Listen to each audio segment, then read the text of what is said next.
पूरे विश्व के साथ साथ देश में भी बड़ी चर्चा हुई है कि ग्लोबल वार्मिंग के असर देश में भी दिख रहे हैं, खासतौर से हिमालयाई राज्यों में।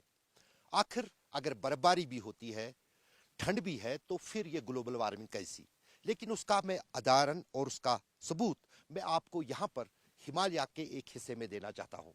जो कैमरा में आप देख रहे हैं, ये एक ग्लेशियर है जो सदियों से हिमालय की इस चोटी पर करगिल और सोनमर्ग के बीच में मौजूद है। और इस ग्लेशियर में साल भर जो है एक नदी की पूरी जो जलधारा है वो निकलती है।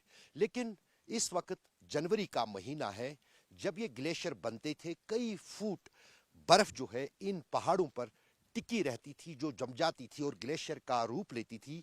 अब वो बर्फ नदारद है। हिमालय की चोटियों का जब ये हाल है तो मैदानों का क्या होगा? जाहिर है कि इस वक्त भी जबकि कड़ाके की ठंड है, यहाँ पर कोई ग्लेशियर हिमालय में, खासतौर से हिमालयी पर्वत श्रृंखला में नहीं बन रहा है। और यही सबसे बड़ी चेतावनी है कि देश में खासतौर से हिमालय के ग्लेशियर न सिर्फ खत्म हो रहे हैं, बल्कि जो भी मौजूद पड़े हैं वो तेजी से सिकुड़ रहे हैं।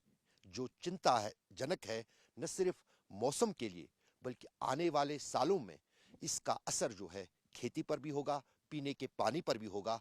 और पीने की पानी की समस्या इन पहाड़ी राज्यों में सबसे बड़ी चुनौती बनकर सामने आएगी।